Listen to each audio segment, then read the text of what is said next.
Here we have AP calculus AB problem. Okay, let's go with the information. If f of x equals to sin x whole to the power negative 1/3, find f prime of x.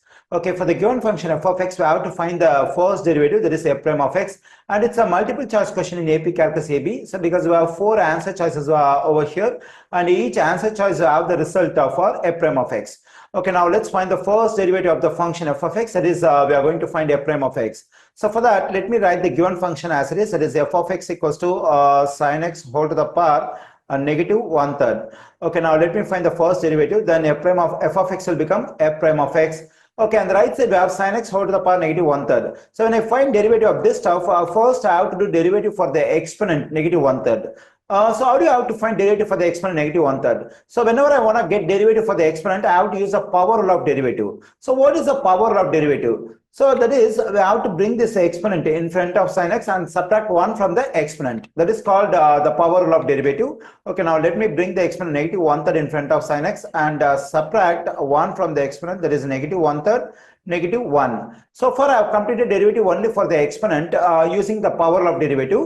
Now by chain rule, I have to find derivative for the base sin x. So the derivative of sin x is cos x. Let me multiply cos x over here, which is the derivative of the base sin x. Okay, now I have completed the derivative. I have to do simplification. Now f prime of x equals to negative 1/3 times sin x whole to the power. So now I have to simplify this negative 1/3, negative 1. So whenever I want to do subtraction or addition between a fraction and an integer, what I have to do is I have to multiply the integer by the denominator of the fraction. Once I'm done with the multiplication, I can take this 3 as a common denominator. Okay, now what I have to do is I have to multiply this 1 by this denominator 3. When I do so, I'm getting negative 1, negative 3. Now I can take this 3 as a common denominator. So times cos x. Now let me continue the next step. F prime of x equals to negative 1/3 times sin x whole to the power. When I simplify negative 1 and negative 3, I'm getting negative 4 over 3 times cos x.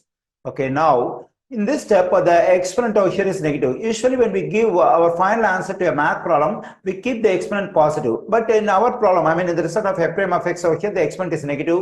So now what we need to do is we have to make this exponent as positive. For that, what I have to do is I have to move this complete stuff to denominator.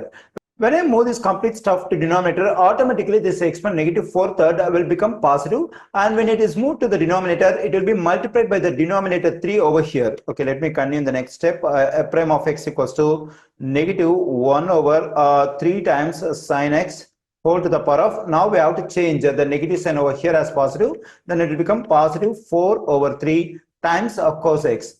Okay, so now let me continue the next step over here. F prime of x equals to, now we can multiply this 1 and cos x. 1 times cos x is just cos x. We can write this negative sign as it is.